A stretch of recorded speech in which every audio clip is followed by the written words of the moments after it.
Okay,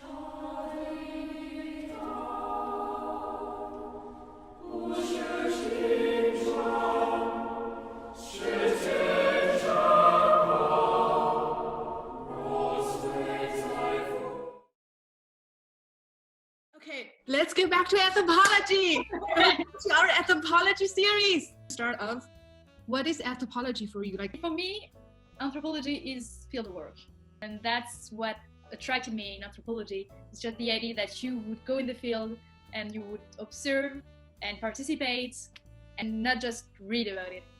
And so, I mean, what I really liked about anthropology is the fact that you're completely connected, as involved as you can in what you're studying.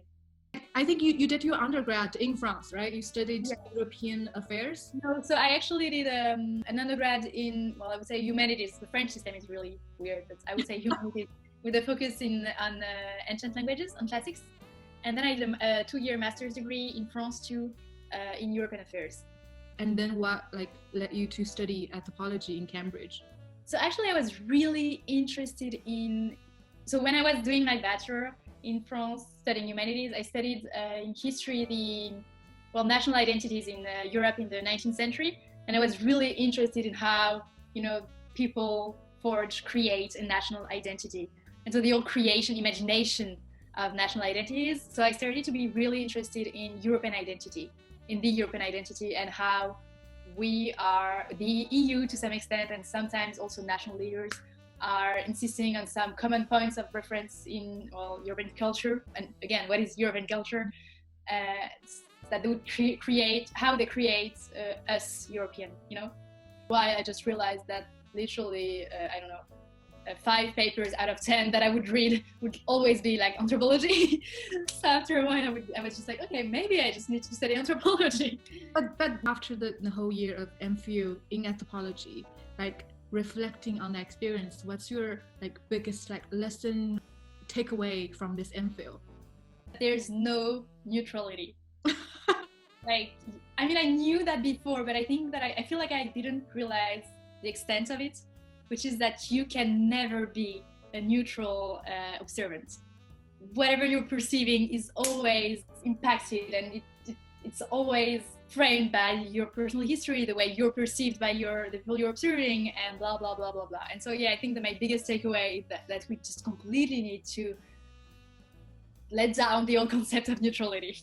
Has studying anthropology help you learn things about your own culture? I guess, the thing that in France we don't really talk, or when I was at school, in high school and before, we would not really talk about colonialism, etc.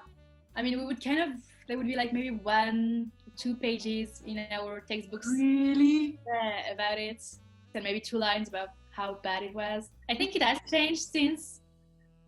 I feel like when I was reading articles, etc., I kind of learned more about it, which is really weird that that I had to go study in the UK to learn more about the colonial past.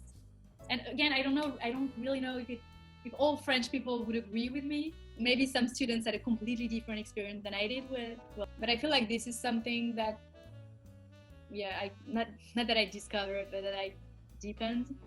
I think Cambridge had such a strong emphasis on colonialism, post-colonialism. For me as well, even China is now being colonized, now officially colonized, but it just made me realize we live in such a post-colonial world. No country is free of colonialism. The impact that still have on us today. Who is your favorite anthropologist?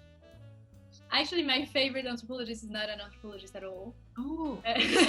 When I was in Cambridge studying anthropology, I read a lot of Chantal Mouffe. So she's actually a philosopher. For me, my answer is not anthropologist. I would, very cliche, but I would say Foucault, because we read so much about Foucault. Yeah, oh my God, we're so much about Foucault. Yeah, it's either Foucault or someone's interpretation of Foucault, or someone's interpretation of Foucault. So. Yeah. Well, Chantal Mouffe she basically states that everything is political. So it's there's some common points with Foucault, obviously. Yeah. There's power everywhere. So. Yeah, exactly. I mean, it was really useful for me to read Chantal Mouffe while studying Brexit and from the point of view of Remainers, how Remainers in Cambridge view Brexit, because there was this whole discourse about how people who voted against remaining in the EU, of how all the Brexiteers, they just don't really understand the issue, because if they really understood the issue, they would be Remainers. Super dangerous to think like that, because you're basically saying that you're stupid, you're ignorant. Exactly. And the issue of remaining in the UK, in the EU, is just a question of, it's not a political question, it's just a question of knowledge, basic understanding of economics, and that's super, super dangerous to consider that some issues can be read outside of any political, because everything is political in the end, and every question is charged with huge, is politically charged, and